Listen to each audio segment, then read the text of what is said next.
Yo, good evening, USA. In Canada, Long Island, aka Strong Island, plus the five spots of Brooklyn, Bronx, Manhattan, Staten Island, and Queens. This is your man and homie, G Money Stacks, aka the Gregonator, YouTuber, host with the most, misunderstood lonely nomad, unstoppable independent podcaster, and of course, Queens, New York native, who is also a New York Mets fan in the neck of the woods of Laurelton, Queens, New York.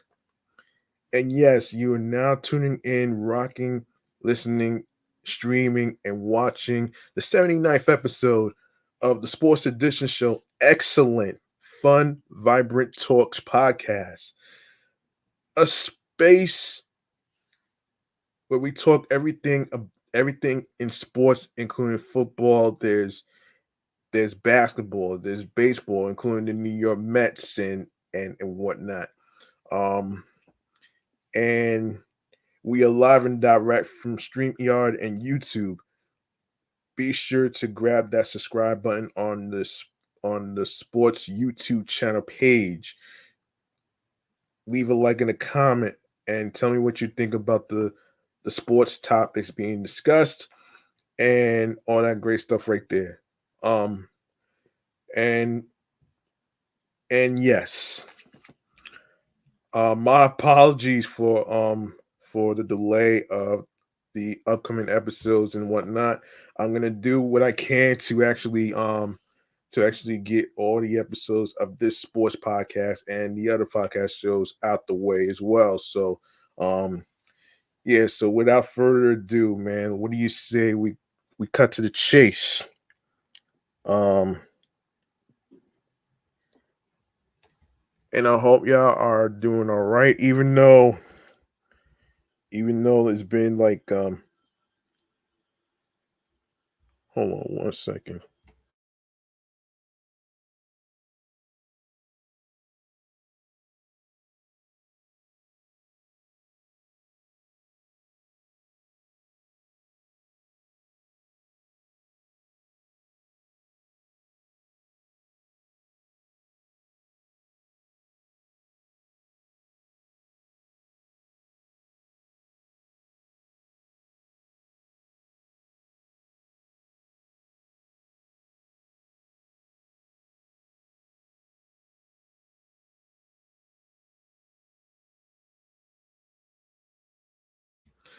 All right, all right, we're gonna get into um the quick side bleacher bar segment of some trending topics. Let's get into it.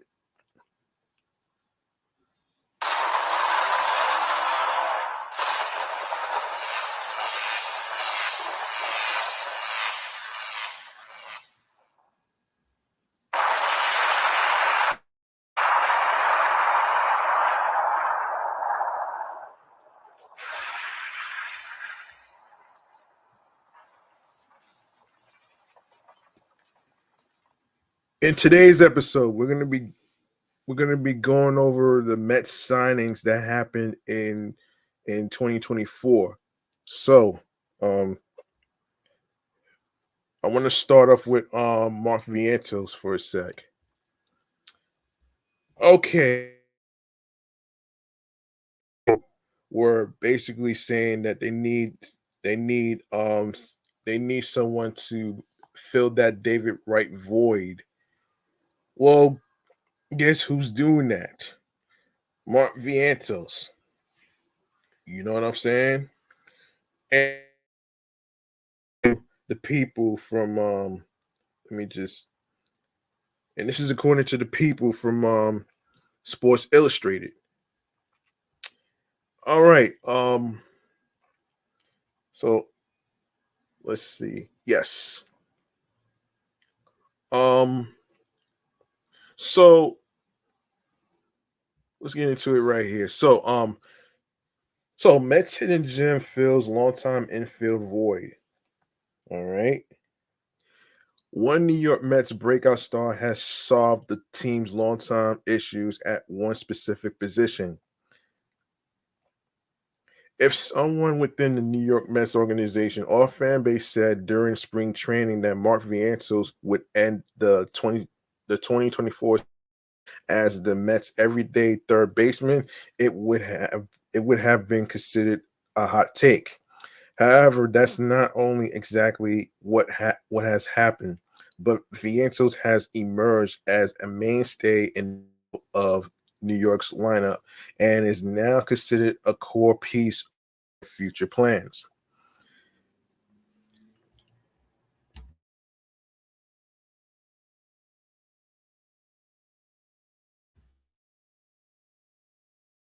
In AAA Syracuse before getting called up to New York after Starling Marte was placed on the bereavement list in April.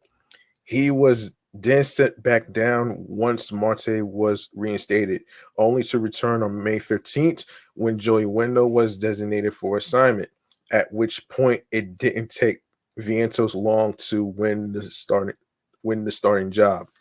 He entered this season with a projected um, zero point 0.6 WAR, um, but his actual WAR of 2.7 is the reason why Bleacher Reports um, Joe Reuter deemed him the Mets' hidden gem this season in a September 13th article.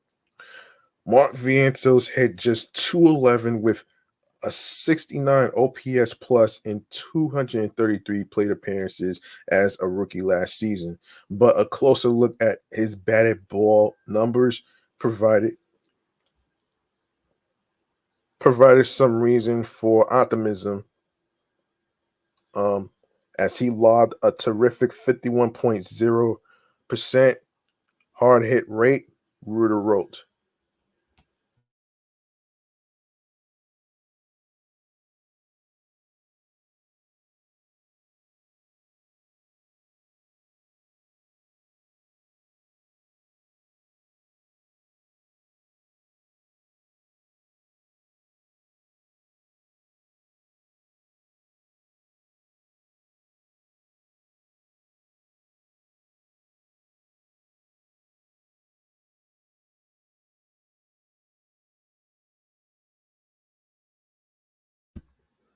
In 96 games, he has hit 276, 335, 537 for a 145 OPS plus with 20 doubles, 24 home runs, and 62 RBIs, emerging as a legitimate middle of the order slugger and halting what has been evolving door at third base since David Wright was in his prime. Reuter added. Third base has been a constant deficiency for New York ever since Wright retired in 2018. Although Vientos now appears primed to man the Mets' hot corner for years to come. Yeah, look, man,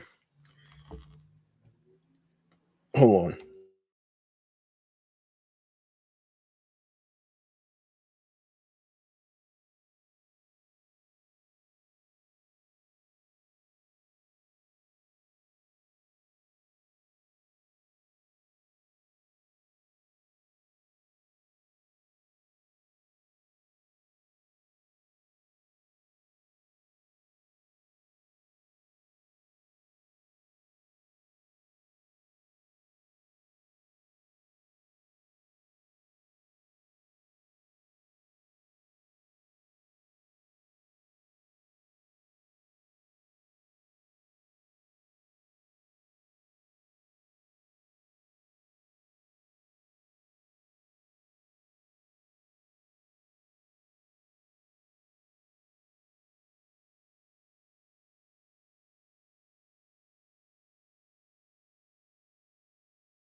Before I go on next sports topic, I want to say a couple. I want to say a couple of things. Um,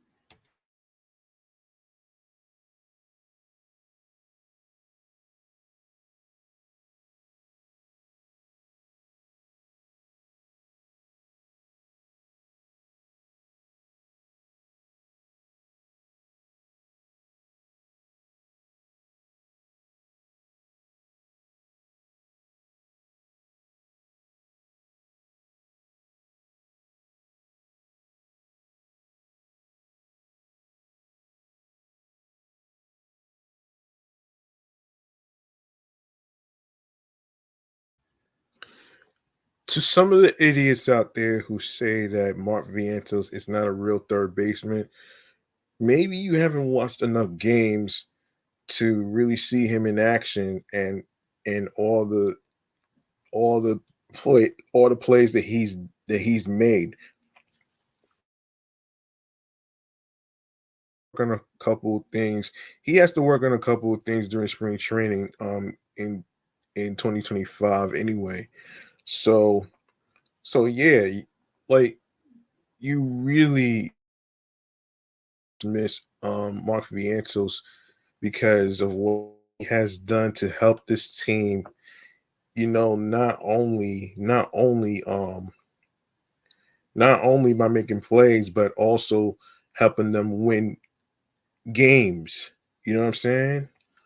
So I would have to say to all the idiots, no, some of the idiots, including the Andy Martinos and all these other people who say that Mark Vientos is not a real third baseman. What the hell? What the fuck is that even?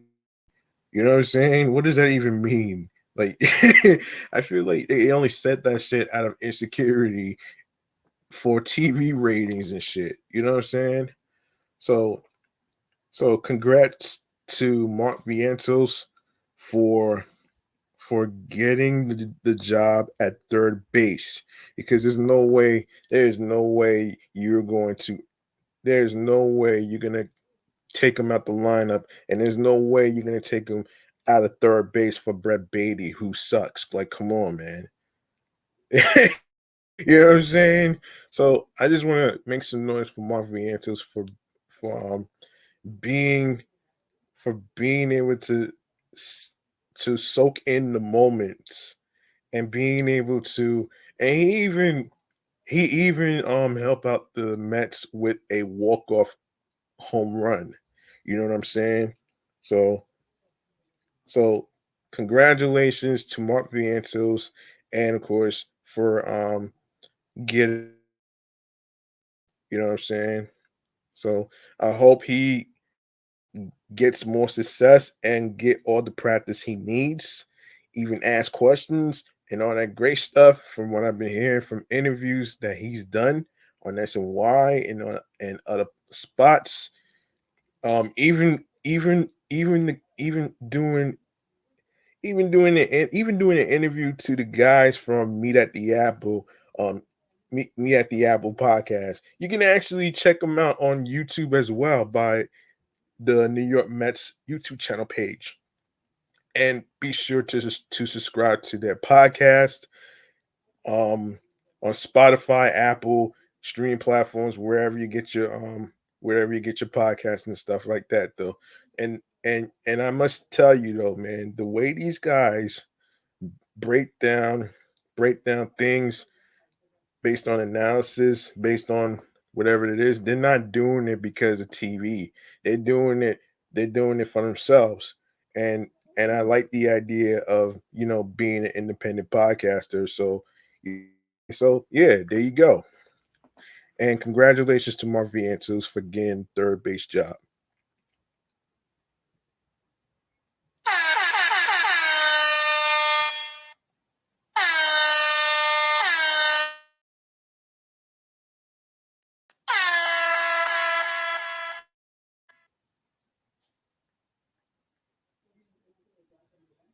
Hmm. Yeah.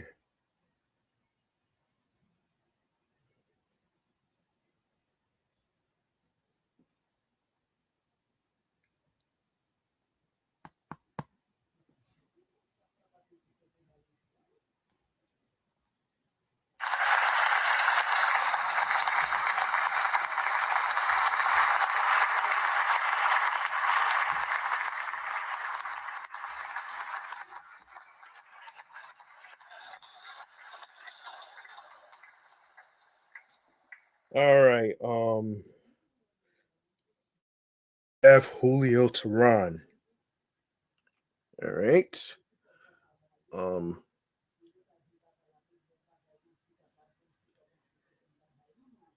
yeah, we got Julio Tehron. All right. So former pitcher Julio Tehron has Baltimore Orioles via John Heyman. Tehran now joins the Orioles, who have the third best record in the American League at 38-20. The Orioles are one of the top teams in the league, but were in need of more depth in their bullpen. Tehran began the season with the New York Mets appearing in just one game and giving up 4 earned runs in 2.2 innings. He was then designated for assignment but opted for the free agency instead. Tehran signed a minor league contract with the Chicago Cubs, playing for their AAA team before opting out of his contract on June 1st. Tehran, age 33, began his major league career back in 2011 with the Atlanta Braves, playing for them through 2019. He had his most consistent performances with the Braves and made his 2 All-Star appearances with them in 2014 and 2016. After his time with the Braves, Tehran signed a 1-year deal with the Angels. The right-hander with the Angels posting a 10.05 ERA while giving up 35 earned runs across 9 starts. After the season with the Angels, Tehran joined the Detroit Tigers before playing in the Atlantic League of Professional Baseball and the Mexican League in 2022. He then spent time in the minor leagues with the San Diego Padres before seeing major league action with the Milwaukee Brewers in 2023. Now he gets his next opportunity with the Orioles. Um, okay.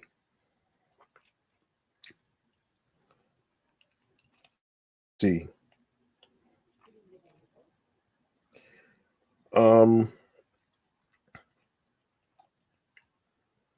so let's see. So the Mets released Jake Diekman. Okay. As expected, the Mets have released Diekman, according to Mike Puma of the New York Post. Um,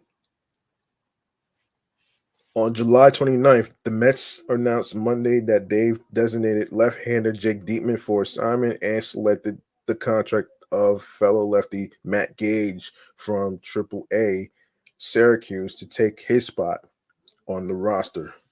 Diekman, a 37-year-old veteran reliever, joined the Mets on a 1-year, 4 million.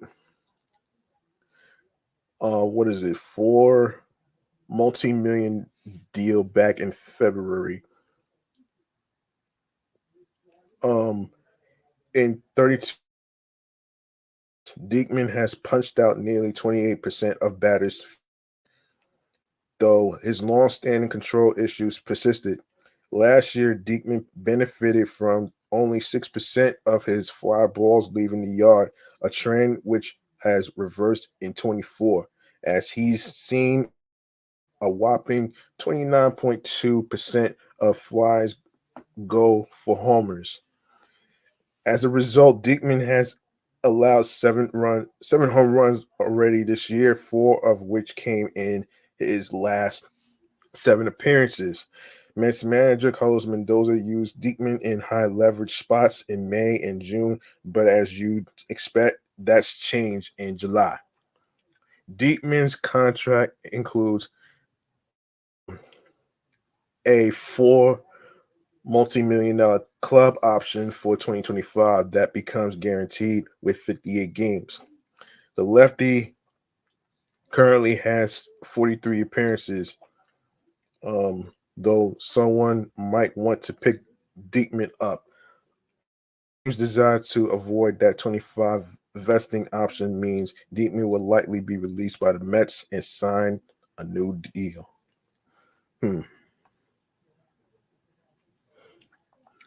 Yeah. Yeah, everybody, including the people in on YouTube in the comments was saying that Diekman really sucked. And yes, he did suck though, man. He really did suck cigarette ass though, man. You know what I'm saying? He really did, man. Yeah, he did, man. Um, that's crazy though, man. Yeah.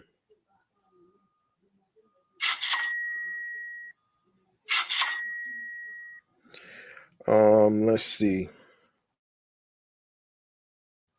Of late, Mendoza and the Mets have been leaning on Edwin Diaz, Jose Buto, and Daniel Nunez in the highest leverage relief situations. The club picked up righty Ryan Stanek in a trade with Mariners late last week. Gage will join in incumbent lefties Alex Young and Danny Young after posting a 3.42 ERA, 30, 30 strikeouts, and 12.4 um 12.4 what is it 12.4 walks um in 26 and 1/3 innings for the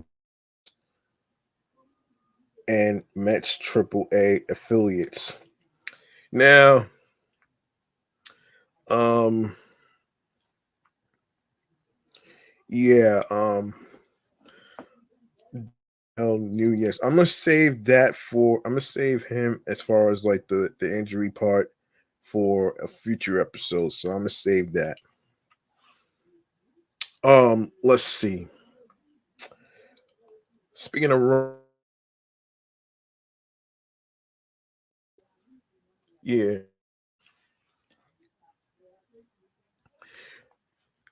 um, the Mets continued their bullpen fortification before Friday's 8-4 win over the Braves with another trade addition, acquiring right-hander Ryan Stanek from the Mariners for their 30th ranked prospect. Outfielder Rylan Thomas. Stanek comes to the team 2.5 weeks after the Mets acquired Phil Maton from the Rays. An 8-year veteran of 4 teams, Stanek produced a 4.38 ERA over 46 appearances with Seattle, striking out 44 batters over 39 innings.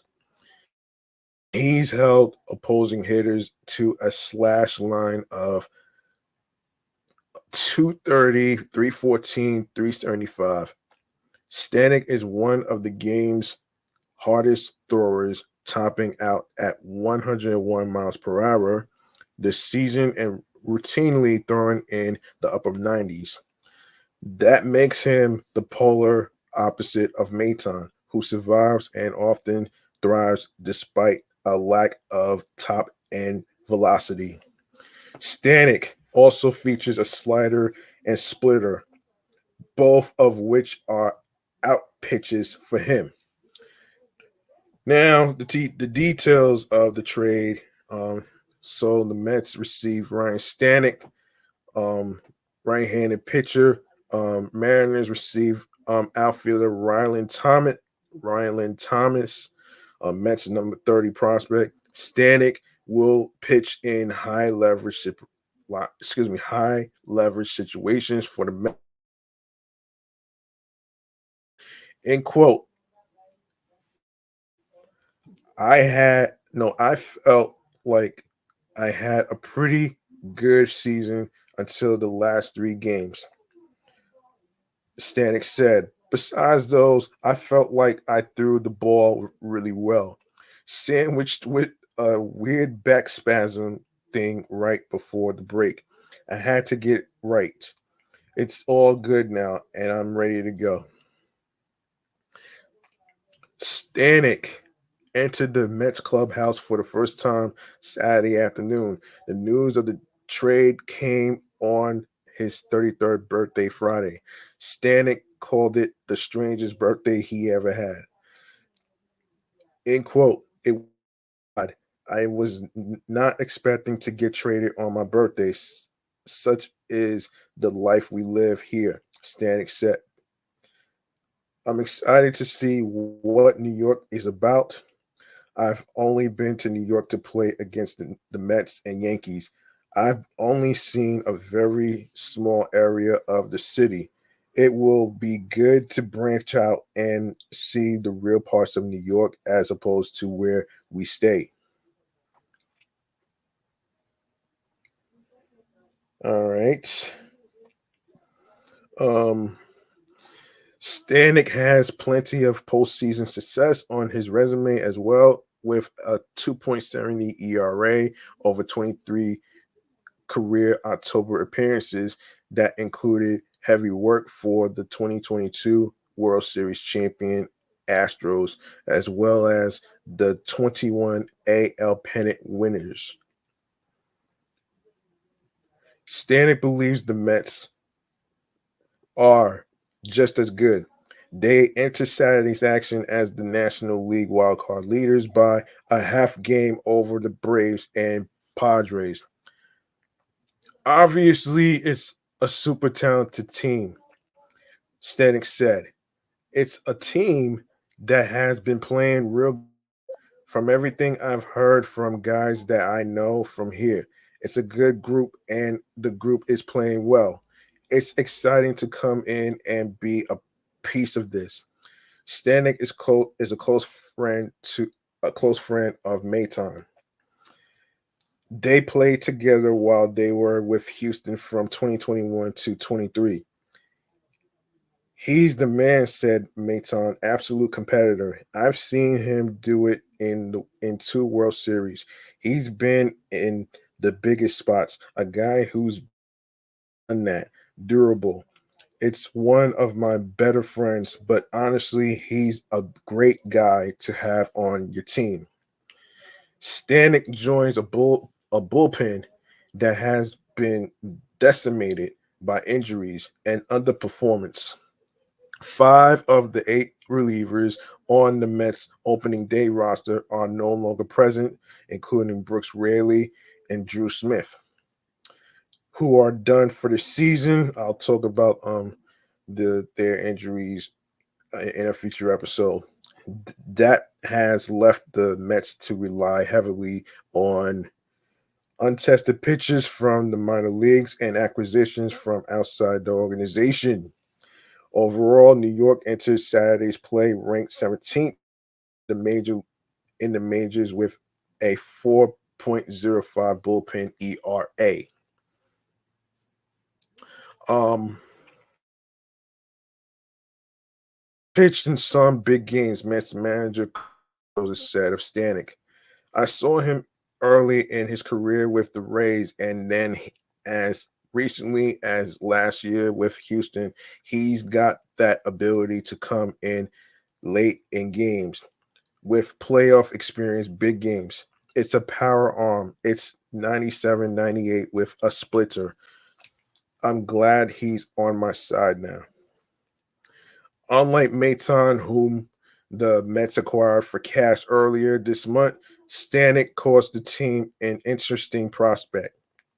Tom was the club's 11th round draft pick in 2022 and earned an invitation to spring training following a breakout 2023 season. This year, Thomas continued to thrive until a promotion to AAA Syracuse, where he slashed a more pedestrian 235, 286, 377 over 49 games. Scouts regard him as an excellent hitter with a limited power ceiling. All right. All right. Next, we are going to talk about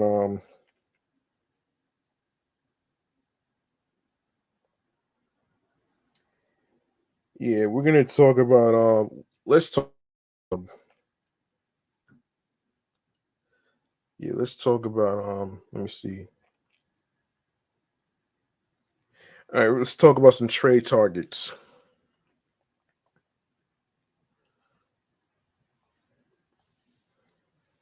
Um, let's see. All right. By any measure, a successful 2024 season, they were 2 games away from making it to the World Series for an epic crosstown showdown for the game's biggest prize. How Pete Alonso performed in what could be his final run with the Mets was impressive. The way Francisco Lindor stepped up as a leader down the stretch was commendable. As a team, how they seemed to continue to rally was an upright, no, excuse me, an inspiring and compelling postseason story. Now that it's over, it's time to focus on Mets' offseason, which we'll talk about in the upcoming future episodes. It should certainly be an eventful one. There's coming off the books, and some notable players are expected to be on the market. Here, we'll go through their free agents, targets, and an off-season guide following the Mets playoff exit. All right. All right. So the Mets came a long way from expensive underachiever to National League finalists. Despite having the highest payroll in baseball, the Mets looked like an average team looking up Atlanta and the Philadelphia Phillies going into the season. There weren't significant upgrades to a roster that went 75 to 87 in 23, and their starting rotation had big question marks. It turns out they were a talented enough hitting team to survive mediocre pitching. The Mets finished their regular season ranked sixth in home runs, seventh in runs scored, and URC plus, and ninth in OPS. This mitigated the fact they were 17th in FIP and 18th in XFIP. Okay, first of all, let's see what this stands for.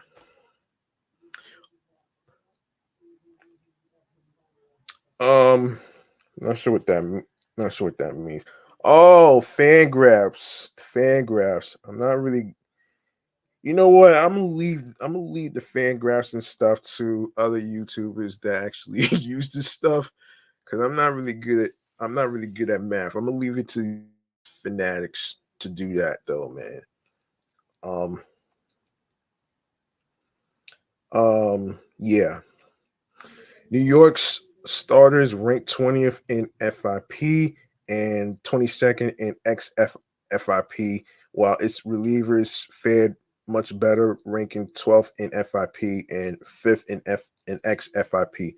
All right, let's find out what FIP stands for. For those of you at home that's wondering what that is, for wondering, you know what I mean? Let's see.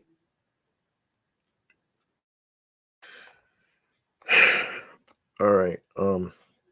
Okay, what does FIP for?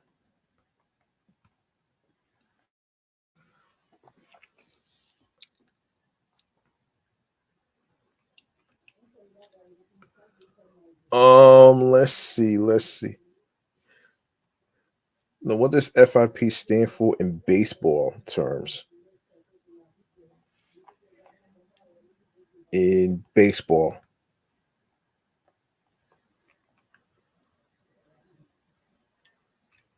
Oh, okay. Fielding independent pitching. Now, what about what about X?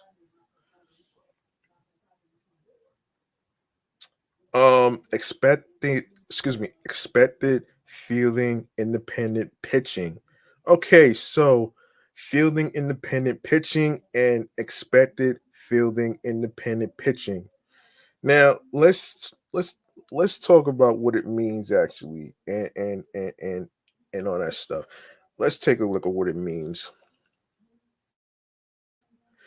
So fielding independent pitching is similar to ERA, earned run average, but it focuses solely on the events a pitcher has the most control over: strikeouts, walks, hit by pitches, and home runs. Let's see.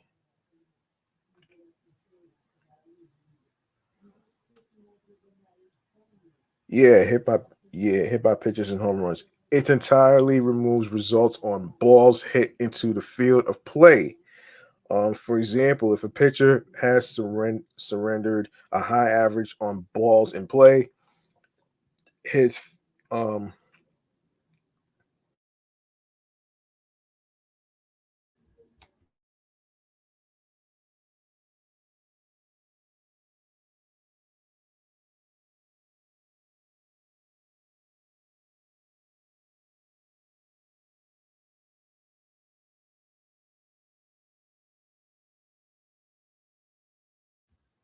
his independent um fielding independent pitching equation um yeah, his fielding independent pitching will likely be lower than his ERA. Balls in play are not part of the fielding independent pitching equation because a pitcher is believed to have limited control over their outcome. So yeah, there it is. That's what that's what that means. All right. Now, now extra. Let me no, not extra, but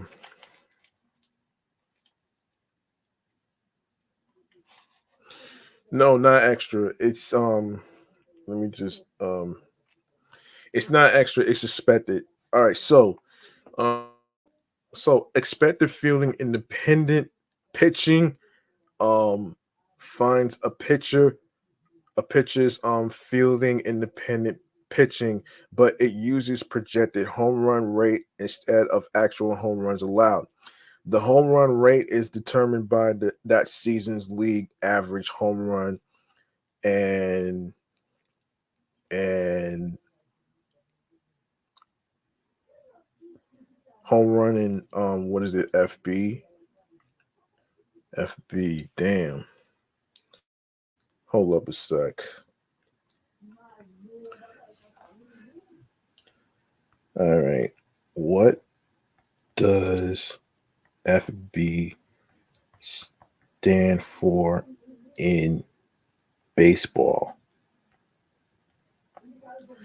Okay, so let's see. FB, let's see.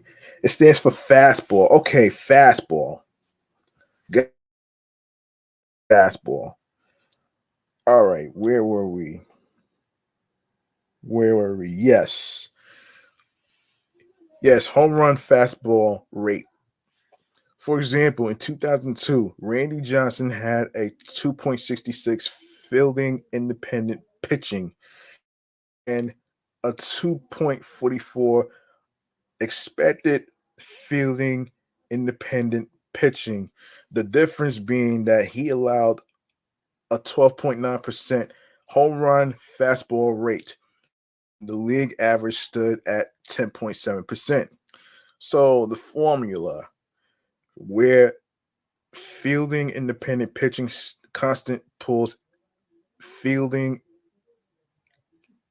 independent pitching on the same plane as league average ERA, which is fly balls, league average rate of home runs per fly ball, um, X13 plus 3 times Um, damn, I'm not listen.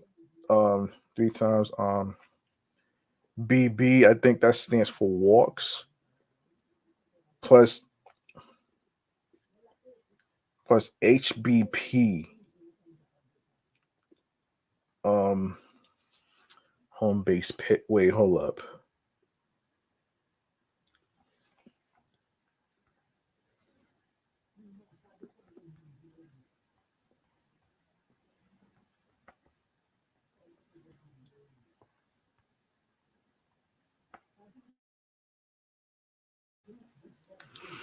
All right.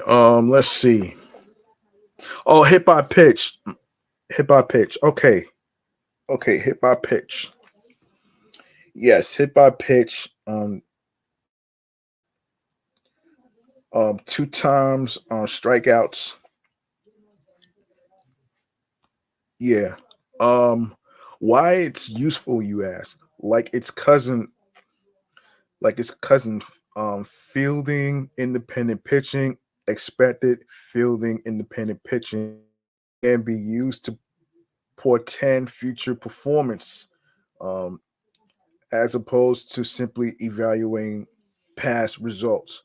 However, expected fielding in the pitching and fielding independent pitching differ in how they penalize pitchers for home run allowance. Extra fielding, no, fielding in the independent pitching is predicated on the notion that pitchers have more control over how many fly balls they allow than how many of those fly balls leave the park. As a result, extra fielding independent pitching substitutes a pitcher's home run tally with an estimation of how many long balls that pitcher should have permitted, given the number of fly balls he induced. To determine the latter part of the equation, expected fielding independent pitching have allowed a league average home run fast, which has 15.3% in 2019. This assumption is drawn because home run fastball rate can fluctuate a lot from year to year, with pitches often regressing back toward the league average rate. Okay. All right. Okay. So get into let's get into another Mets signing that happened this year, Jesse Winker.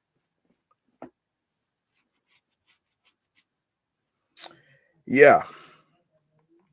So Jesse Winker once said that he loves Mets fans. He'll now have a chance to build a lasting relationship with them. The Mets agreed to terms late Saturday on a trade to acquire Winker from the Nationals, giving the Mets a much needed left handed outfielder to complement their current. Winker, who signed a $2 million contract with the Nationals last offseason, is a pure rental who will be a free agent in November. With Starling Marte continuing to nurse a bone bruise, could sideline him until which already happened in this year. Winkler can hold down a corner spot in the short term and perhaps share time with Marte after that.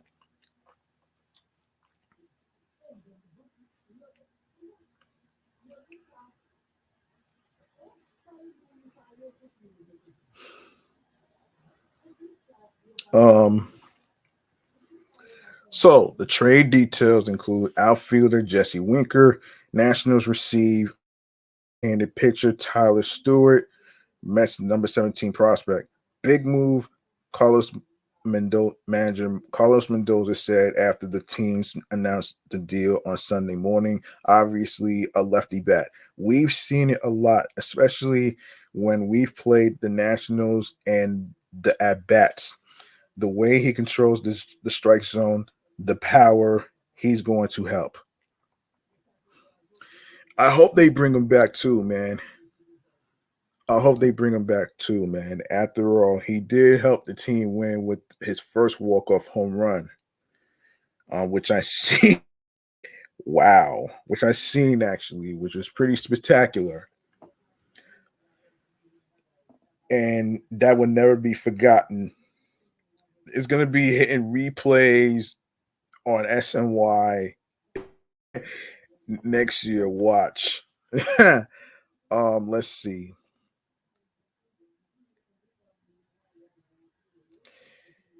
Yeah. So where were we? Where were we? Hold on a second. Um.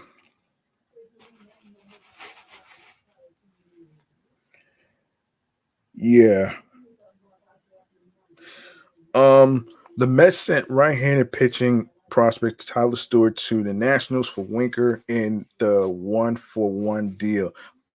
With their number 17 prospect entering the season, per MLB Pipeline, Stewart had a 3.96 ERA over 17 starts at Double A Binghamton. To most fans, he was known. He was an unknown commodity. My bad for the butcher. Winker was not. The 30-year-old Winker is the most no, it's the midst of a bounce back season following a pair of injury laden down years. With a 257, 374, 419 slash line and 11 home runs over 101 games. He has played mostly in left field for the Nationals, but has experience in right, a position that is on the table for him in Flushing, per Mendoza. Winker Winker could also DH from time to time, though with JD Martinez receiving the Lions' share of those reps, the bulk of Winker's time is likely to come in the field. In New York, Winker is best known for a series of interactions over the past 5 years that turned him into a Citi Field heel. In 2019, with the Reds, Winker waved to fans at the ballpark after multiple key plays, including a go-ahead home run and a sliding game-ending catch. 3 years later, with the Mariners, Winker hit a game-tying three-run homer and again waved to the crowd as he crossed home plate. A Buffalo, New York native, Winker has had several other playful interactions at Citi Field over the years, once trading a baseball with a fan in exchange for a handwritten sign. Yeah, that sounds pretty cool. Um, yeah.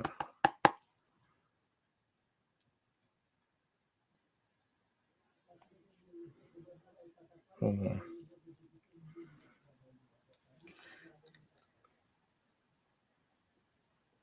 It was fun, Winker said Sunday upon arriving in Queens. My first couple of full seasons, I was maybe a little on the immature side and I had some fun. But obviously, it's a passionate fan base.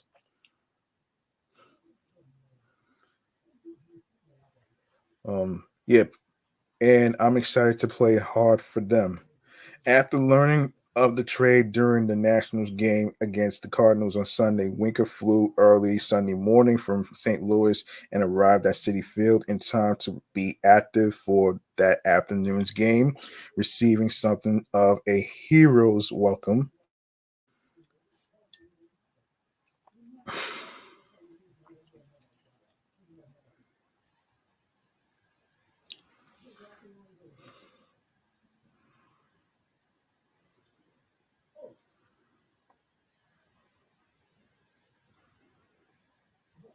Um, let's see.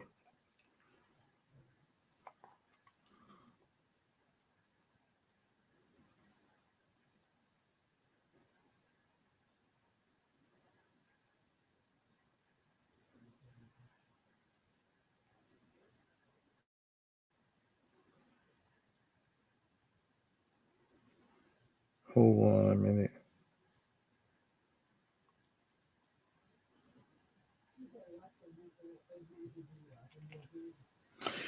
Yes, Winker has long-standing relationships with Pete Alonso and Francisco Lindor from the youth travel ball circuit in Florida and knows several from his time around the majors.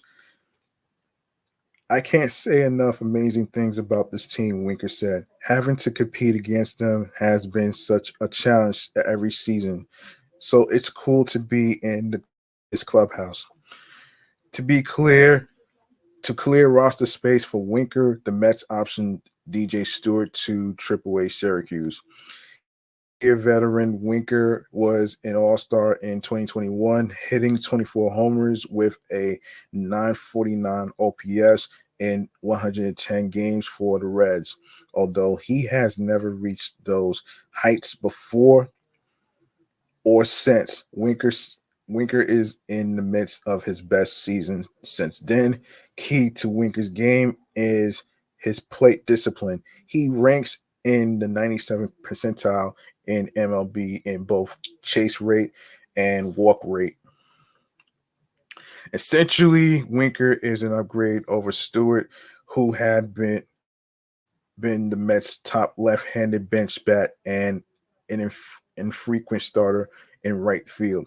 The Mets had reportedly checked in on Michael Conforto for that gig, but Winker has constructed a stronger season than Conforto in most every regard. With Marte sideline, the Mets have been using a mix of Stewart, Jeff McNeil, and Tyrone Taylor in right. Winker presents more of an everyday solution. The Mets have now made three additions leading up to the trade deadline in Winker, Phil Maton, and Ryan Stanek. The latter two pitchers filled in obvious bullpen need, while Winker can help shore up the bench.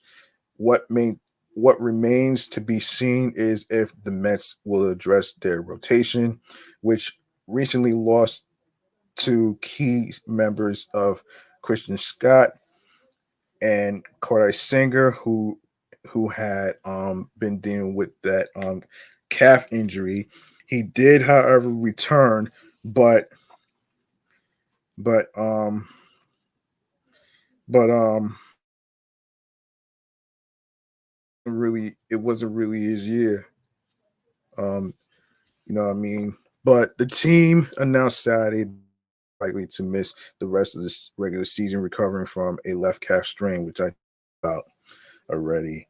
Um, and I hope they bring back Jesse Winker, man, because like I said, man, he really helped out. He got when he got his first walk off home run in that one particular game. Yo, that really sparked some inspiration, man. You know what I mean? And most of the fanatics of the Mets are actually inspired. They enjoyed the competition and the energy and everything else in between. So there you have it right there.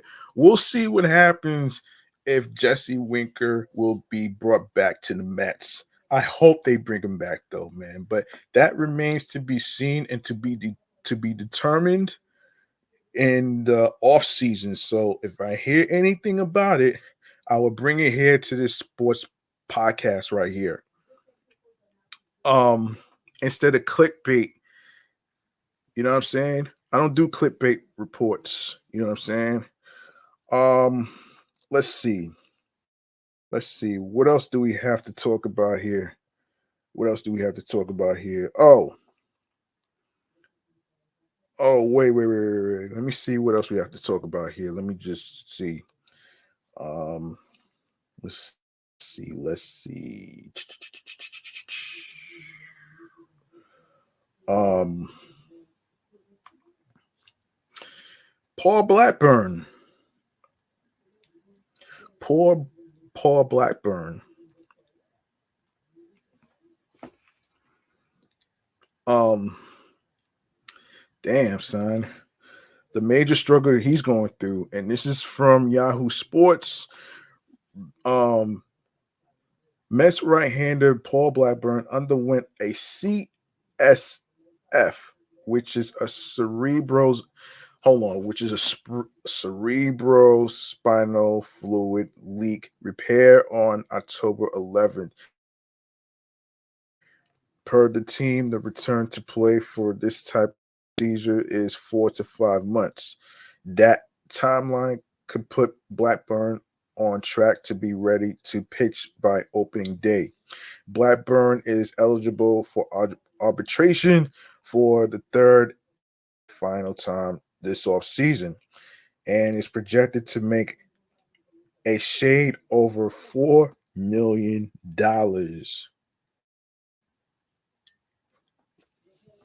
That's $4 million. Wow. Um,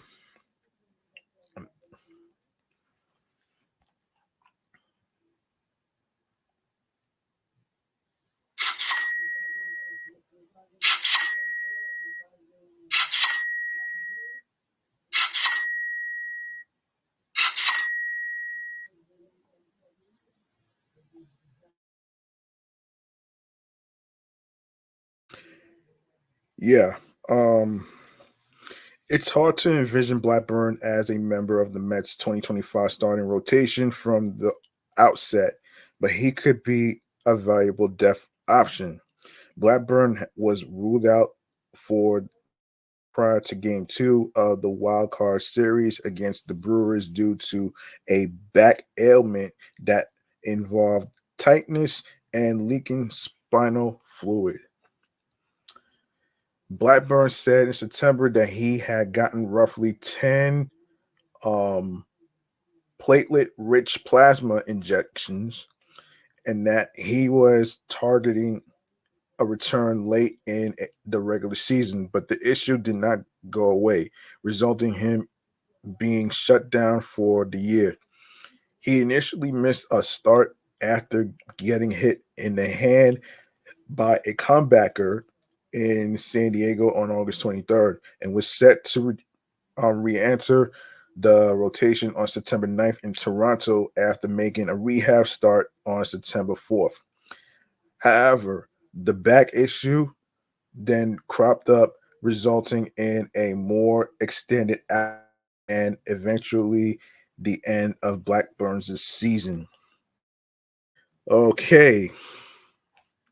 Um, let's see what else to talk about here. Um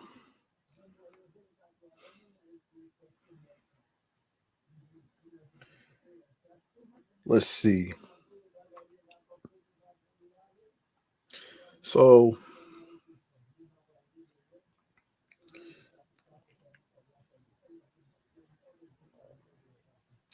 all right, so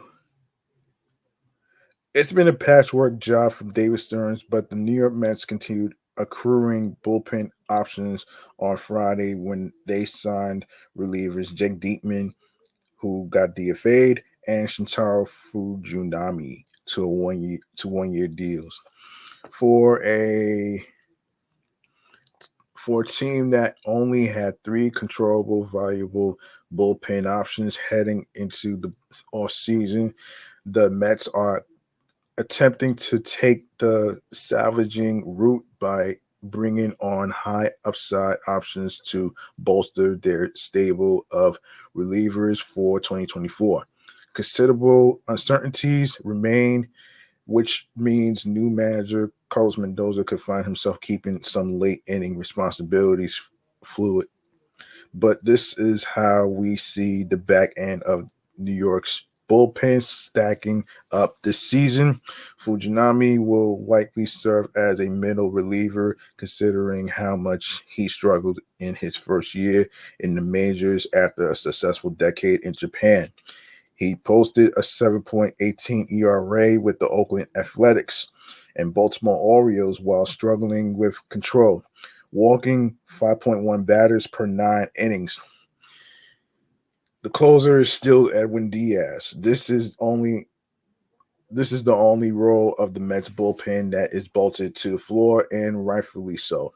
Diaz was the best baseball in 2022, striking out more than half of the batters he faced, 118 strikeouts, 235 batters faced, while posting a 1.31 ERA and 32 saves. His campaign was derailed before it even began after he suffered a torn patella tendon in his knee during the World Baseball Classic in March. While his rehab was ahead of schedule, allowing the Mets to flirt with a return to the mound toward the end of last year, a team that was out of the playoffs race meant that there was no need to rush him back. Instead, he full off season to ramp up and should be good to go without issue. Another man, Adam Ottavino, who also got taken off the roster. An unlikely reunion came to fruition toward the end of January when Ottavino re-signed on a 1-year, $1.5 million deal. He initially turned down a player option in his contract following 2023, citing the uncertainty of the team's direction. The veteran right-hander struggled in his fluctuating role, which ultimately forced him to be the team's closer after the trade deadline following the departure of David Robertson. After going 6-3 with a 2.06 ERA in 2022, Ottavino went 1-7 with a 3.21 ERA across 66 appearances. Expect a shorter leash. However, in 8 innings last year, he sported a 76 ERA. And of course, I'm not going to talk about Jake Diekman again. He got DFA'd. And unfortunately, you're not going to see Brooks Raley anytime soon. He is on the injured list, so you're not anytime soon. So let's see.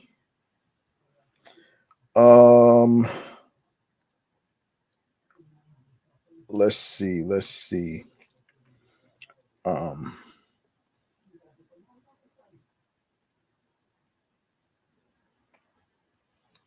right. Eddie Alvarez. All right, infielder Eddie Alvarez went unclaimed on waivers after being designated for assignment by the Mets earlier this week, per the league transaction log at MLB.com. He's been assigned outright to AAA Syracuse, but can reject that assignment to become a free agent, a path he'll all but certainly take.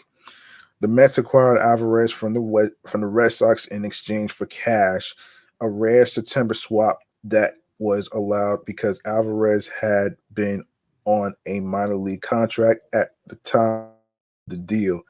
New York selected him to the big league roster to help patch over its infield depth while dealing with multiple injuries. He went hitless in trips to the plate and also pitched a scoreless inning of mop-up relief in a blowout loss. Alvarez was ineligible for the Mets postseason roster because he joined the organization after August 31st. In parts of league campaigns, Alvarez is a 170, 257, 244 hitter and 154 plate appearances. He's a career 277, 381, 467 hitter in 8 AAA campaigns. However, he's played primarily,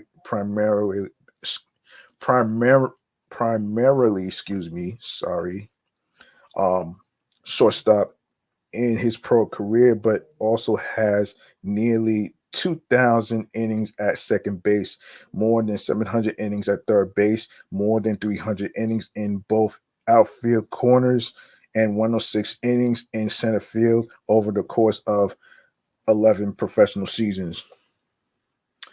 All right.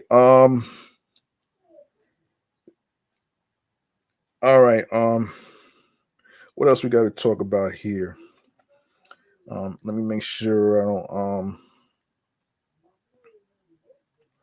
let me make sure I don't miss out on anything.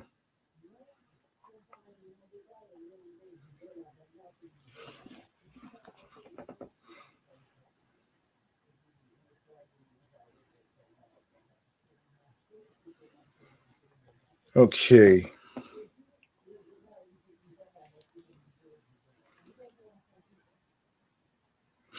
The Mets beefed up their bullpen with 2 moves Friday, agreeing. Yeah, I already did that one right there.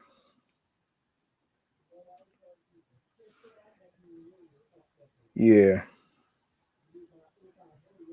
they already did that. I already did that one. So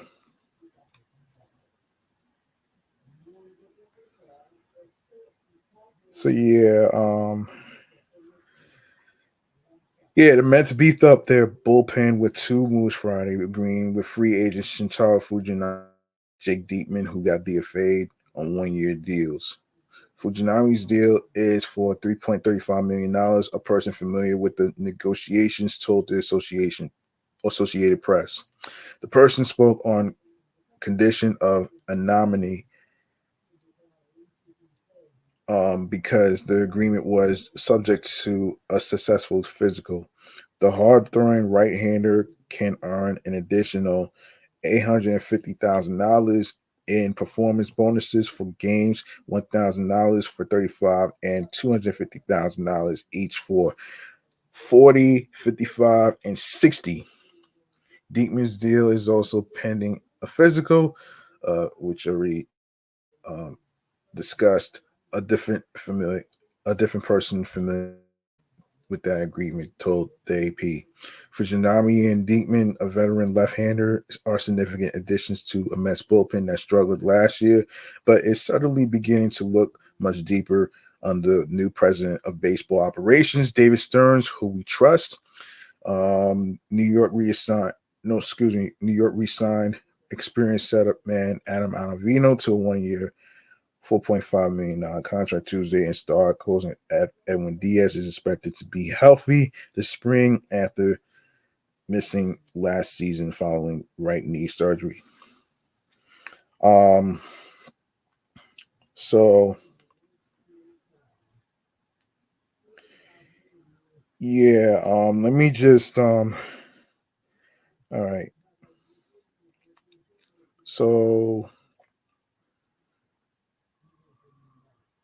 right. So Fujinami, who features 98 and 99 miles per hour fastball, finished 7th and 8 overall with a 18 ERA in 7 starts and 57 relief appearances. Control was an issue. He struck out 83 batters, but walked 45 in 79 innings.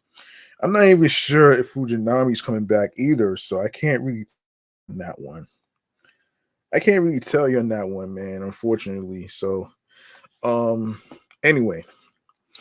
All right, let's go on to some new signings that the Mets have actually. Some new signings actually. Signings includes Jackie Bradley Jr.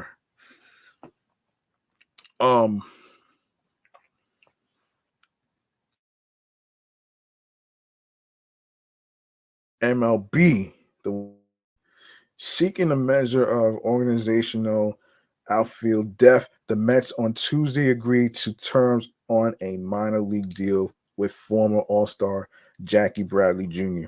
While the Mets have not officially confirmed the deal, manager Carlos Mendoza acknowledged it and said that Bradley will report to AAA Syracuse. Um, yeah.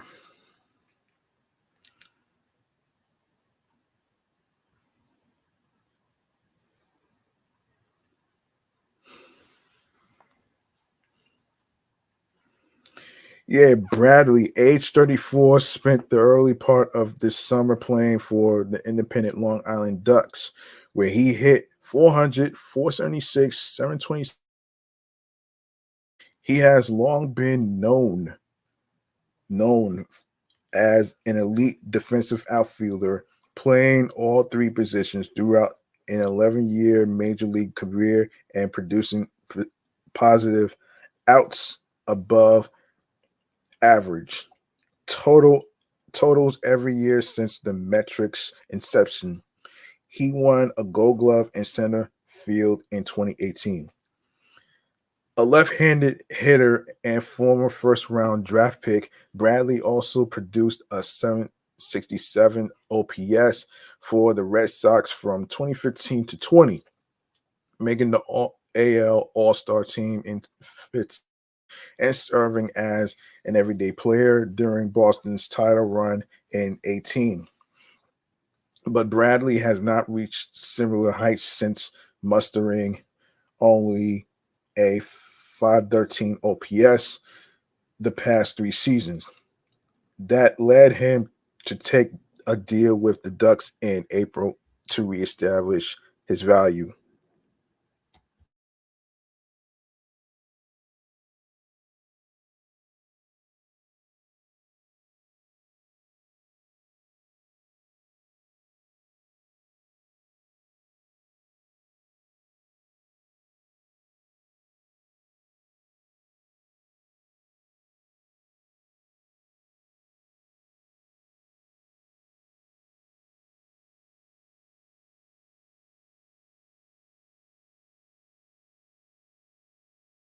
The latest in a long line of players to go from the Ducks to affiliated ball, including former Mets reliever Scott Rice, Rob um, Rob Zash Strinsny, um, and Michael Tonkin.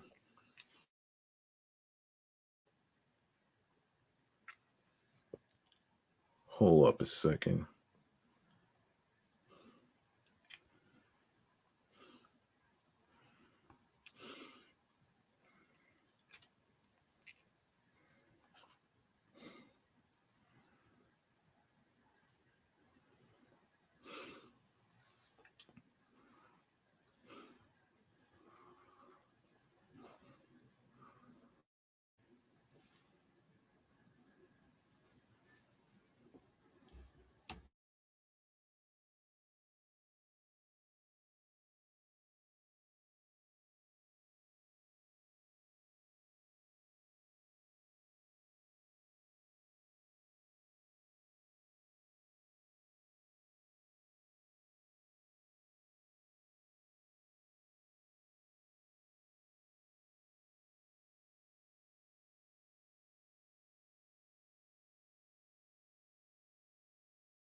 Another death piece, Mendoza said.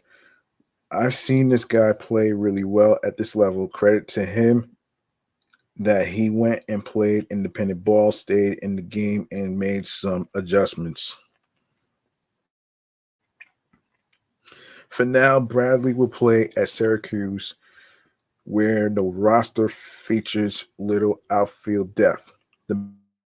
At the major league level with Brendan Nimmo, Harrison Bader, Jeff McNeil, Tyrone Taylor, DJ Stewart, and Ben Gamel, all seeing time at various outfield positions, but several of the players have not distinguished themselves. And the Mets don't have a concrete timeline on the return of starting right fielder Starling Marte, who's been out since June due to a bone bruise in his right knee. As such, rumors have begun cropping up regarding the sensibility of adding another outfielder to the Mets mix. Yeah, Mets mix. Yeah. Um, Bradley, if he performs well at AAA, could eventually push to fill that role. Mm, I don't think that's possible. I don't think that's going to happen. Um, I don't think that's happening.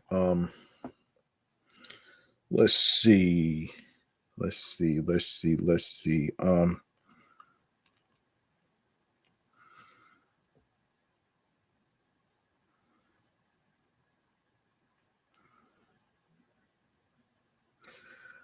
All right. Let's see.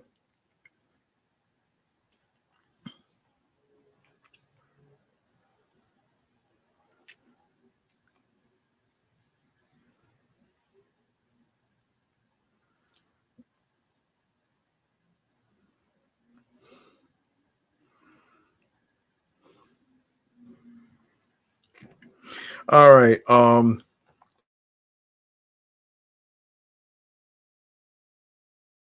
Carson Benge's two-way journey is over before ever really beginning.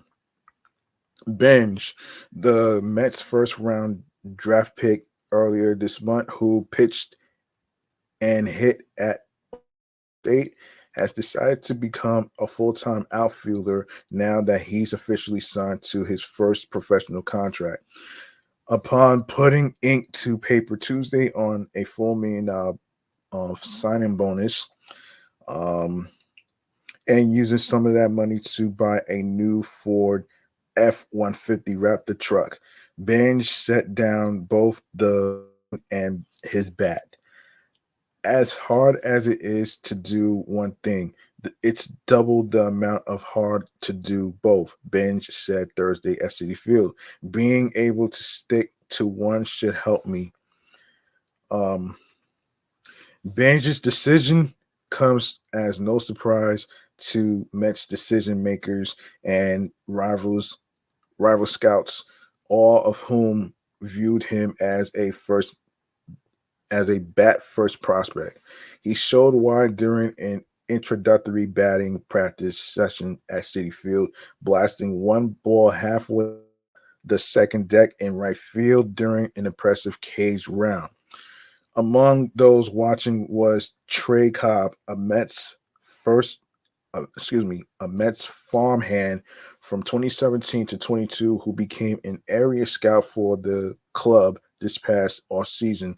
Cobb, who is also an Oklahoma State alumnus, was already well aware of Benge from having watched many of the Cowboys games in his free time. His new job gave him a chance to confirm what he already knew. Benge was legit. It's funny because people congratulate you, right? Cobb said, laughing. I literally did nothing. I just told the story of what I saw and delivered every time guys came in to see him. Um, some scouts took note of Benge on the mound, where he pitched to a 3.16 ERA his junior season, but most were there for his bat and glove. At the plate, Benge hit 335, 444, 665 with 24 home runs, aka homers, in 61 games as a junior. On defense, he spent most of his time in right field because that's considered the most difficult place to play at OSU's Albright Stadium. Mets evaluators, including Vice President of Amateur Scouting Chris Cross, no, not Chris Cross, Chris Gross. Oh shit! Have always viewed him as a potential 5-2 center field pros. I imagine the plus defense is going to translate to center. Cobb said, "It's plus arm strength. It's plus defense. The contact hitting is really his strength right now. The feel for the power. He's got great raw power, and he can leave the yard to the opposite field. It's everything you could want in a hitter." Ange wasn't Cobb's only project in the first draft as an amateur scout. The Mets wound up taking 5 of players from Cobb's Midwest area, including fifth round shortstop Trey Snyder, who signed a well above slot $1.32 million bonus. Over the course of the spring, Cobb put more than 20,000 miles on his car. Benge was the player Cobb knew best. Some days he sat in the Albright stands watching games alongside Benge's brother Garrett, a teammate of Cobb's for 2 seasons with the Cowboys. When Ben his first professional contract, Cobb went out to dinner with him to celebrate. "You are more excited for the kid because you know how good of a fit it is," said Cobb, who made it as far as AAA Syracuse as a pitcher. Playing in the organization, you know how good of an organization it is. You get to know these kids so well that you to go to their best fit, and I knew that this was his best fit. All right. All right, let's see. Let me see. If I could where did I hang on a second here.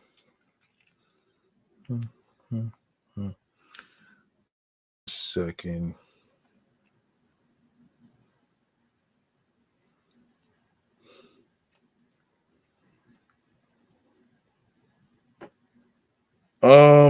All right, some more Mets signings. Mets announced that they have a fish from the 2024 MLB draft on Saturday. These 8 players include left-handed pitcher Jonathan Santucci, right-handed pitcher Ryan Lambert, right-handed pitcher Brandon Gerton, infielder Nick Roselli, right-handed pitcher Ethan Lenthier, right-hander R.J. Gordon, outfielder Jacoby Long, and right-handed pitcher Frank Ellisalt. Santucci is the Mets' second-round draft pick and a two-way player, according to SNY Prospects contributor Joe DeMaio. Scouts believe Santucci could have been a first-round pick in this year's draft.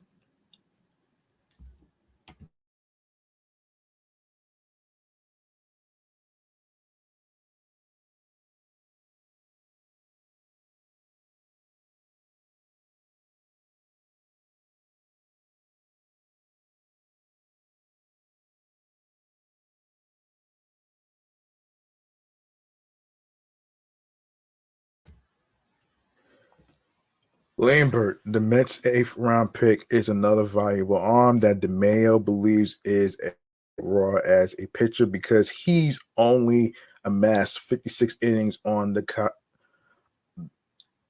collegiate level. However, he's big, strong, and has a mid-90s fastball.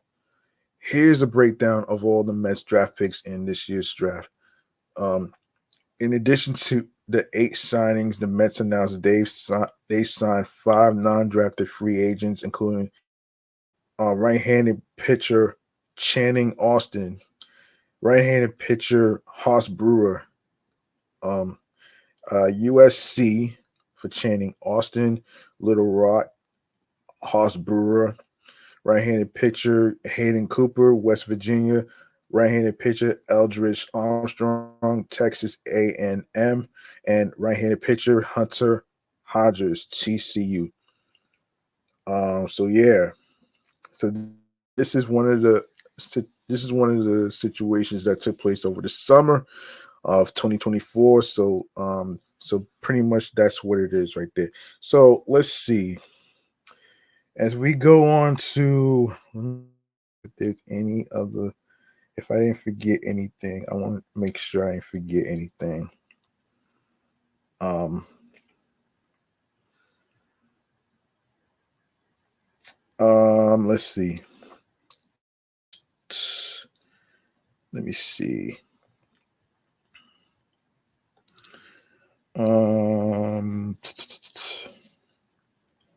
Let's see.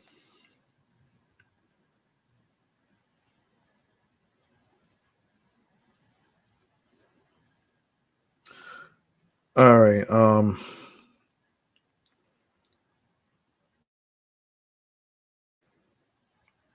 right. So according to points, the New York Mets have made an addition and bolstered their depth behind the plate. Former Kansas City Royals catcher Queens on a major league contract, according to Ari Alexander of KCPR2. Through 11 games in the majors last season with the Royals, Porter hit just 194, 324, 323 with 1 home run and 3 RBIs. The 29-year-old Porter was most recently in the San Francisco Giants organization after being traded from Royals in June. Of course, the Royals and Giants AAA teams, Porter is hitting a strong 293, 390, 500 with 8 home runs and 29 RBIs in 53 appearances. The Mets already have 2 more than serviceable catchers on their roster with Francisco Alvarez and Luis Torrens. So Porter is expected to mostly be a depth case one of them goes down. The 22-year-old Alvarez is currently one of the Mets' best hitters with a 296 batting average, and Torrens has been a great backup option. However, teams can never have too much depth, especially at the catcher's position. So with the Mets competing in the hyper competitive National League wildcard race, it makes sense for them to have all of their bases covered at that position. If needed, would be able to step in if Alvarez or Torrens go down. The Mets recently traded for reliever Phil Maton and are expected to continue making moves as the trade deadline approaches. Porter was able to sign a major league with the Mets after triggering an opt-out clause, in his contract on Tuesday. Their 40-man roster, trade him to another team's 40-man roster, or allow him to become a free agent. While Porter isn't quite a household name, he does have one of the most impressive stories in baseball. All right, so let's see. Let me make sure I didn't forget anything.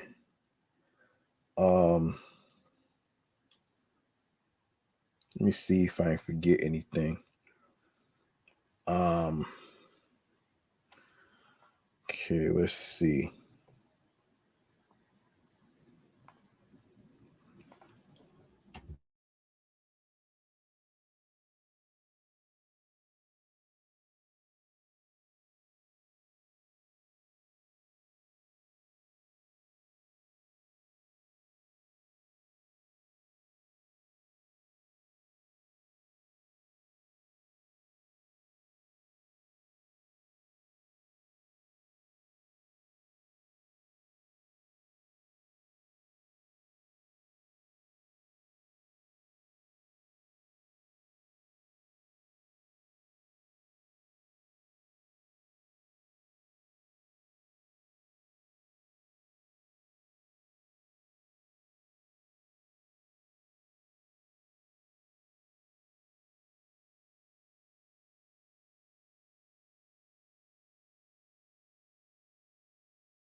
All right. The Mets have dealt left-hander Tyler J to the Brewers in exchange for minor league right-hander TJ Shook.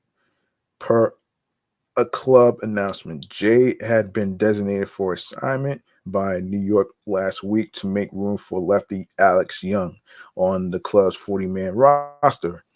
The Brewers had an open spot for Jay on their 40-man roster. Um, Cannell for assignment earlier today. Jay, age 30, was the sixth overall pick in the 2015 draft by the Twins. Jay struggled to the upper levels of the minors, however, and he departed affiliated ball following the canceled 2020 minor league season to pitch the 2022 campaign leagues. Juliet Slammers.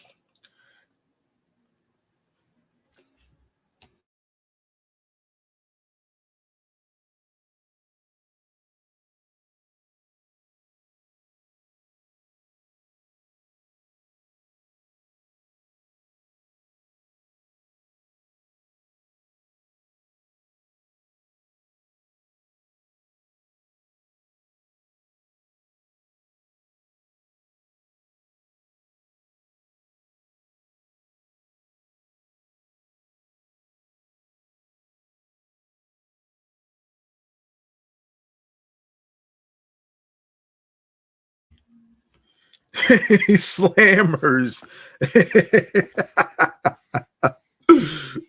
Oh man. Oh man, slammers. That's funny. Oh man. Oh my gosh. He pitched well in indie ball with a 3.53 ERA with 88 strikeouts in 79 innings of work between the 2022 and 23 seasons. The lefty returned to affiliated ball on a minor league deal with the partway through last year, and after struggling in his AAA debut last year, looked solid in 41 one-third innings of work as a multi-inning reliever at the level this year with a 2.40 ERA despite a relatively lackluster 18.6% strikeout rate. That performance was strong enough to earn Jay his first taste of big league action with the Mets back in April.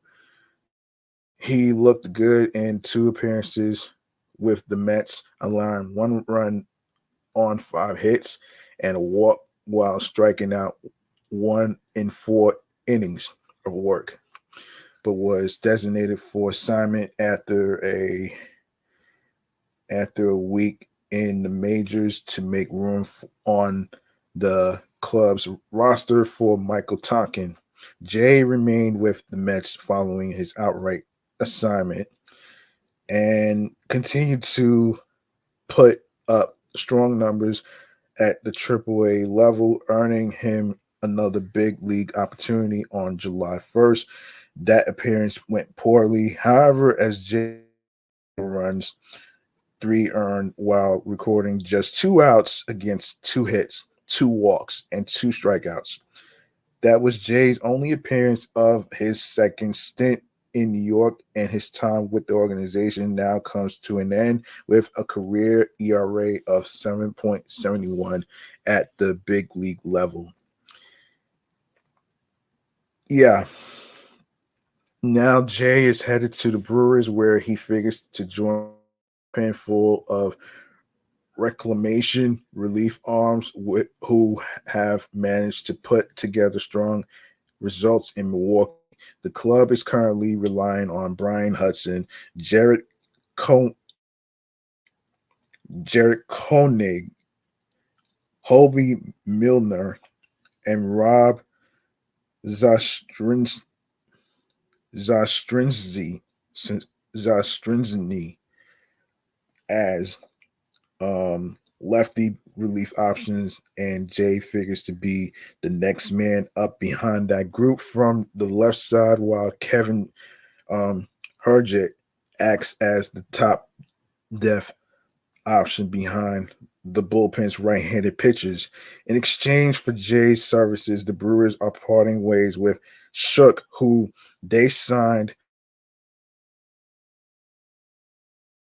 6-year-old right-hander worked his way through the minor league system fairly quickly in his first few years, in the organization, but has stalled out a bit at the double A level in the years since then.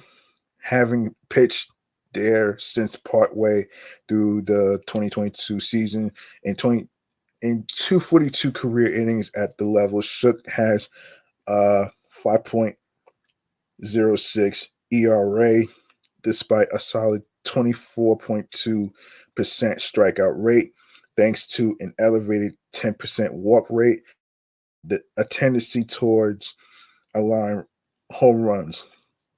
Things have improved slightly for Shook this year, however, as he posted a 4.90 ERA with a 27.4% strikeout rate against a more manageable 8.9% walk rate with just 7 home runs allowed in 64 and 1/3 innings of work.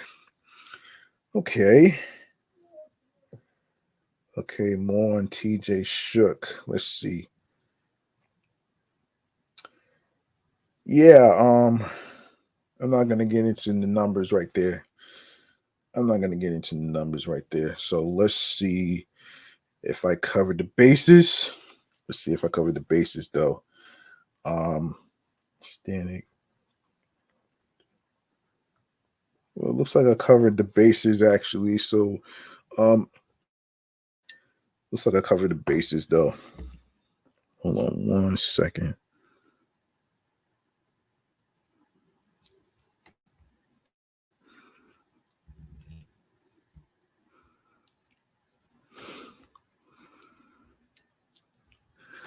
All right, we're gonna wrap up right here, man. What do you say we go to our very, very, very last segment of the night, which is stream choices on the go.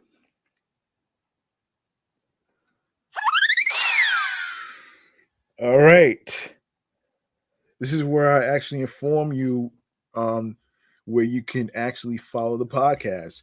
You can make sure you follow Excellent Fun Vibrant Talks podcast, the Sports Edition show on Threads, and with my other podcast shows on Threads as well, and as well as Instagram, which is my entertainment review show, Meticulous Vibe Juice podcast.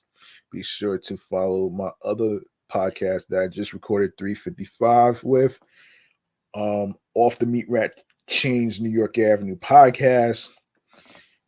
Be sure to follow, and be sure to follow me on the gram, which is G Money Stacks 555 in Queens, New York.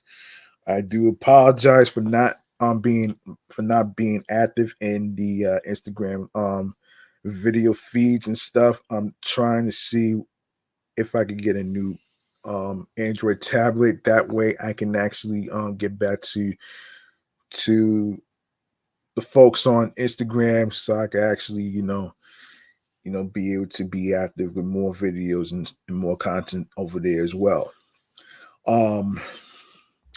In the meantime, man, if you go to the link in bio, you're gonna see a link that says Linktree slash Excellent Fun Vibrant Talks Pod. All right, you click on there, you're gonna see a whole list of streaming platforms where you can listen to podcast episodes, starting with Audible, Odyssey, Amazon Music, Breaker, Bullhorn FM, Castbox FM, Deezer, Listen Notes, Moon FM Podcast, Overhaul FM Podcast, Player FM, Pocket Cast, Podfriend, Podhound, Podopolo, Podorama, Podcast Index, Pod Addict, Podchaser, Podverse, Podcast Guru, Podvine, Snip, Spotify for podcasters, Stitcher, TuneIn Radio, Fountain, Radio Public, iHeartRadio, where you can listen to music, radio, and podcast episode shows for free. You don't need a credit card or debit card to download iHeartRadio. All you need to do is just and also do the same. Hold on a minute.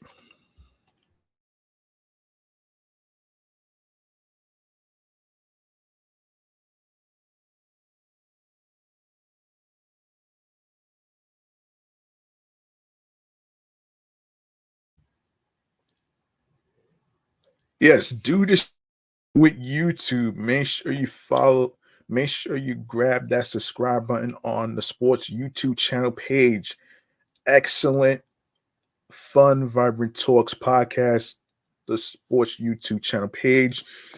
Leave a like and a comment along with the topics and in the episodes. Be sure to listen, stream, watch, share, add the podcast to your playlist, and you can enable alerts, which is the notification bell for new episodes, and when I'll be on the air via live stream for live stream video podcast episode recordings, and of course also you can tell a friend to another friend. Spread the word. Word of mouth is important. And of course, be sure to share my link tree with share the link that says Linktree/excellent fun vibrant talks pod to your husbands, your wives, your boyfriends, girlfriends, friends, the people you're cool with from work and everywhere else where you be able to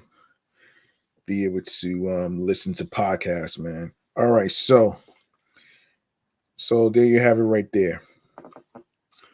I also want to recommend some YouTube channels if you like to know more information about what's going on behind the scenes of the off season and all the other stuff. Yeah, I have a list right there. You can also listen to people who also have a podcast in regards to the Mets and other sports and stuff on every streaming platform. They also have a YouTube channel, so I'm gonna start there. All right, so YouTube channels covering the New York Mets, which includes Shay and Sons podcast, Till Mets Do a Sully the Shay podcast with Anthony Rivera. Of course, Empire State of Baseball podcast, Shea Station, Locked On Mets, Mets Stuff podcast. Congratulations to the guys, Mark and James, for being under the Foul Territory network. CPs, Mets, and Knicks. Make sure you tap into the live streams and True Mets Talk podcast, where he breaks down what's going on behind the scenes of the off season, as far as rumors and all the other stuff whatsoever. Make sure you subscribe over there as well. And of course, Vito Calisi and Jonathan Barron from Meet at the Apple podcast. Make sure you subscribe on the New York Mets YouTube channel page, alongside with Future in Flushing podcast as well. and of course Trevor May, Baseball May, Magic by Jake Brown. Mets Weekly, the Mets podcast. We gotta believe the call up and an MLB prospect podcast. Cup of Mets, Subway Sports Talk podcast, Wardy NYM, a show about the New York Mets. Be sure to tap in by subscribing to his channel as well. Mets Fix, first time caller, long time listener. Hold on. First time, hold on.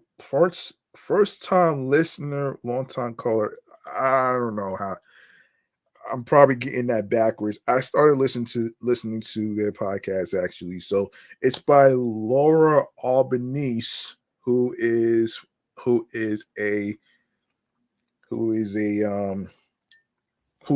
mostly see in SNY's Baseball Night in New York sometimes. She's also a writer for Newsday, and she also covers sports alongside with this guy. I forget, his first name is Colton. Colton Critchell. Mistaken. Please forgive me. Be sure to tap in on streaming platforms, including Apple and Spotify and other streaming platforms that I just found them on. So be sure to tap in with that.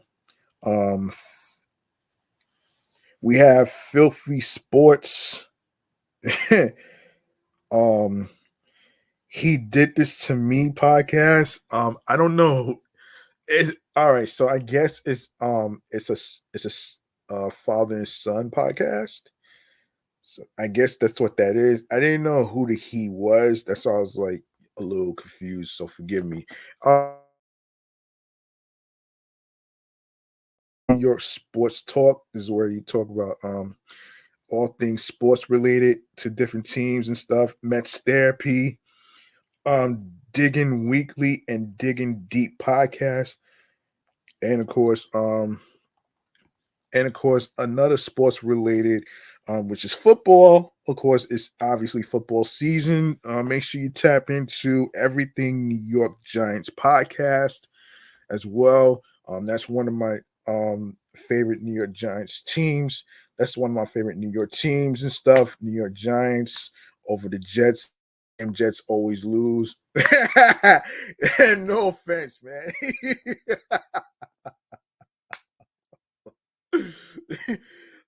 I'm sorry to bring up the Jets, man, but the thing is, man, they remind me of the Chicago White Sox, man, who lost over 100 and over 120 games.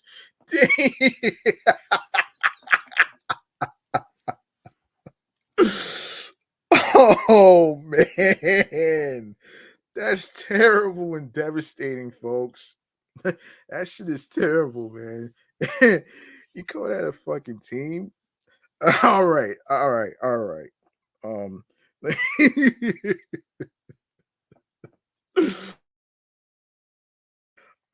let me see if I missed out on any other podcast shows and stuff.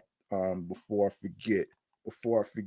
Oh yes, there is a new YouTube channel that also covers the postcast of different teams. You have Locked On Sports New York YouTube channel. Make sure you subscribe over there. You have individuals that's covering the New York Giants, the New York Yankees. You also have an individual that's covering in the New York Mets. You also have an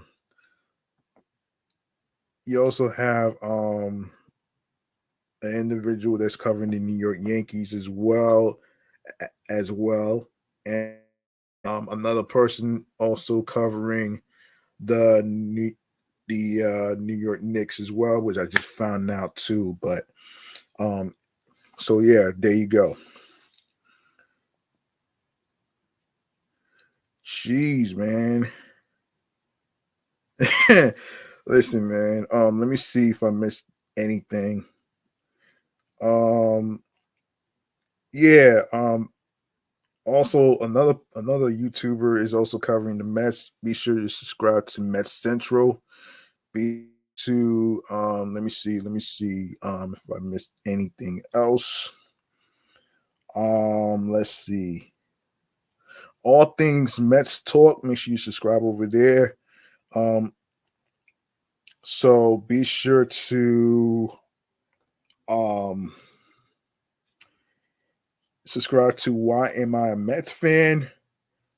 There's it's also like I said, make sure you subscribe to Evan Roberts' Rico Bronya podcast. Um and of course National League Town. Let me see if there's anything else.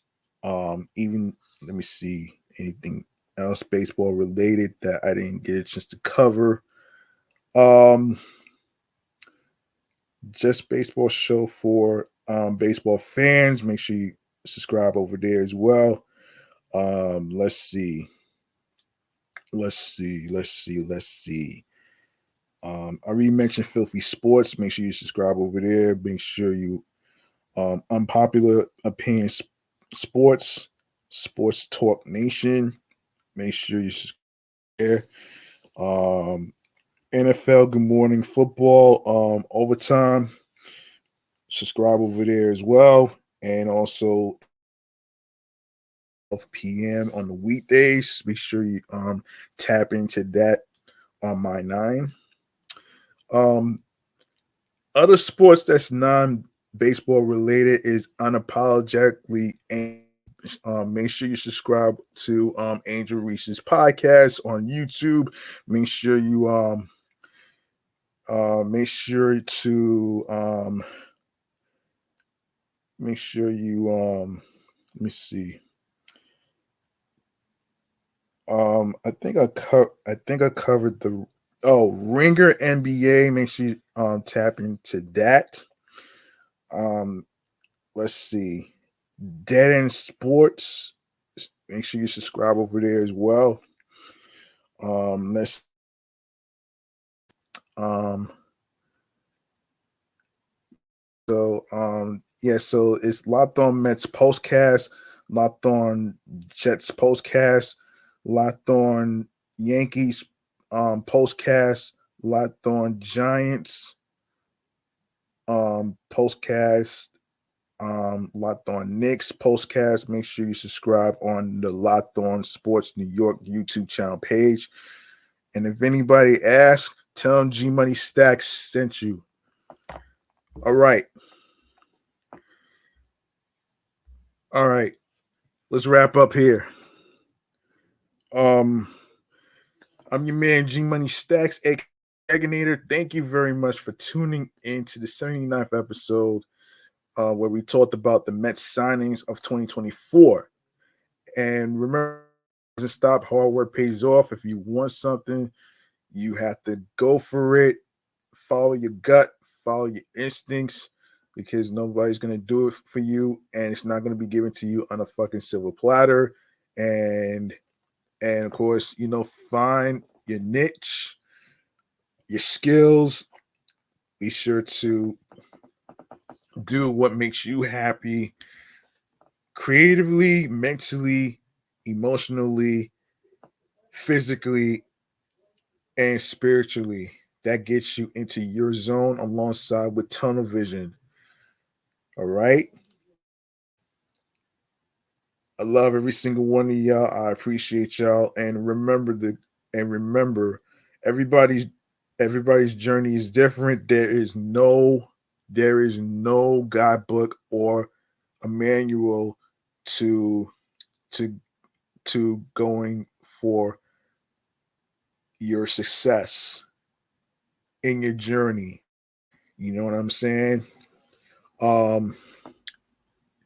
And also,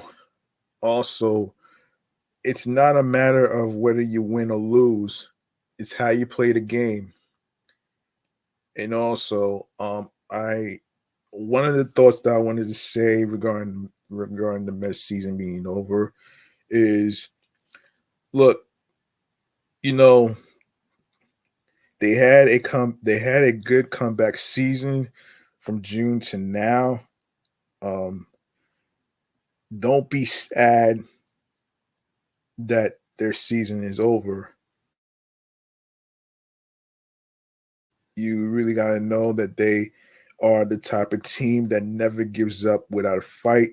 And you saw all the action in each game. You know what I'm saying? And nobody can tell you otherwise though, man. Everybody thought that the Mets sucked, but they really didn't.